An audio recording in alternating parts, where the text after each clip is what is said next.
भारत के एक सुदूर गांव में एक संकरा और घुमावदार रास्ता था जिसे रॉन्ग रास्ता के नाम से जाना जाता था। यह रास्ता अंधेरे में बिल्कुल सुनसान हो जाता था और गांव के लोग इसे सूर्यास्त के बाद किसी भी कीमत पर टालते थे।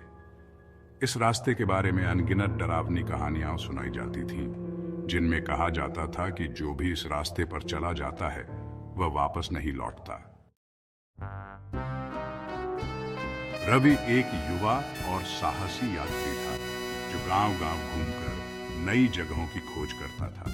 जब उसने रॉन्ग रास्ते की कहानियों के बारे में सुना तो उसे अंधविश्वास मानते हुए हंसी आ गई। उसने सोचा कि लोग बेवजह डरते हैं और ऐसी कहानियां बनाते हैं। एक शाम उसने तय किया कि वह इस रास्ते से होकर गुजरेगा और खुद देखेगा कि यह रास्ता कितना खतरनाक है। रवि अपनी बाइक पर सवार होकर रॉन्ग रास्ते पर निकल पड़ा। जैसे ही वह रास्ते में दाखिल हुआ, आसमान में काले बादल घिरने लगे और हवा में एक अजीब सी ठंडक महसूस होने लगी।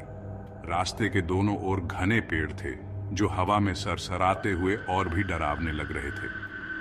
कुछ दूर चलने के बाद रवि की बाइक की हेडलाइट झपकने लगी और फिर बंद हो गई। रवि ने बाइक रोकी और अपना फोन निकालकर टॉर्च जलाने की कोशिश की, लेकिन उसका फोन भी बंद हो चुका था। अंधेरे में रवि को दूर से एक हल्की फुसफुसाहट सुनाई दी। उसने ध्यान से सुना, लेकिन उसे समझ नहीं आया कि ये आवाजें कहां से आ रही थीं। अचानक उसने देखा कि उसके आगे एक सफेद साड़ी में लिपटी एक महिला खड़ी थी। उसके लंबे उलझे हुए बालों ने उसका चेहरा ढक रखा था और वह बिना हिले डुले खड़ी थी। रवि ने घबराकर अपनी बाइक स्टार्ट करने की कोशिश की, लेकिन बाइक ने जवाब नहीं दिया। महिला धीरे धीरे उसकी तरफ बढ़ने लगी। रवि का दिल तेजी से धड़कने लगा और उसने अपनी बाइक छोड़कर भागने का फैसला किया। जैसे ही वह भागने लगा, उसे महिला की डरावनी हंसी सुनाई दी जो हर कदम के साथ और तेज होती जा रही थी। उसने पूरी ताकत से दौड़ना शुरू कर दिया, लेकिन उसे ऐसा लग रहा था कि वह रास्ता कभी खत्म ही नहीं हो रहा। भागते भागते रवि अचानक किसी चीज से टकराकर गिर पड़ा। उसने उठकर देखा तो वह एक पुरानी टूटी फूटी हवेली के सामने था। उसके चारों ओर अजीब सी खामोशी थी और हवेली से एक ठंडी हवा आ रही थी। रवि ने सोचा कि वह हवेली में जाकर मदद मांगे, लेकिन जैसे ही वह अंदर दाखिल हुआ, दरवाजा अपने आप बंद हो गया। अंदर का माहौल और भी डरावना था। दीवारों पर धूल और जाले थे और एक अजीब सी गंध पूरे कमरे में फैली हुई थी। रवि ने चारों ओर देखा और एक पुराने फर्नीचर के टुकड़े पर बैठ गया।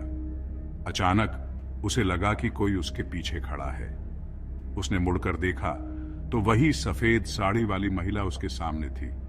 उसके चेहरे पर वही खतरनाक मुस्कान थी। महिला ने रवि की तरफ अपना हाथ बढ़ाया और रवि को ऐसा महसूस हुआ जैसे उसकी सारी ऊर्जा निकलती जा रही है। उसने पूरी ताकत से चिल्लाने की कोशिश की, लेकिन उसकी आवाज बंद हो गई। महिला ने धीरे धीरे अपने होंठ हिलाए और फुसफुसाते हुए कहा, तुमने हमारी शांति भंग की है, अब तुम भी यहीं रहोगे। रवि ने अपनी आखिरी ताकत जुटाकर खुद को छुड़ाने की कोशिश की, लेकिन वह बेबस था। महिला की पकड़ और मजबूत हो गई और रवि की आंखें धीरे धीरे बंद होने लगी। जब उसने आखिरी बार देखा तो उसने देखा कि महिला के पीछे और भी कई आत्माएं खड़ी थीं, जो उसकी तरह ही रॉन्ग रास्ते पर आई थीं और कभी वापस नहीं जा पाईं।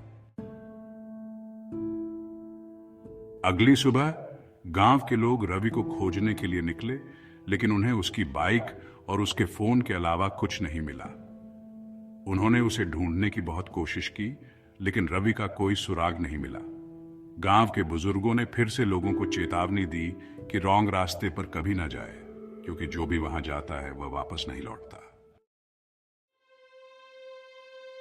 रवि की कहानी भी अब गांव की उन अनगिनत कहानियों में शामिल हो गई जो रॉन्ग रास्ते की खौफनाक हकीकत को बयां करती थी। और इस तरह रॉन्ग रास्ता एक और रहस्यपूर्ण किस्सा बनकर रह गया जो कभी सुलझ नहीं सका।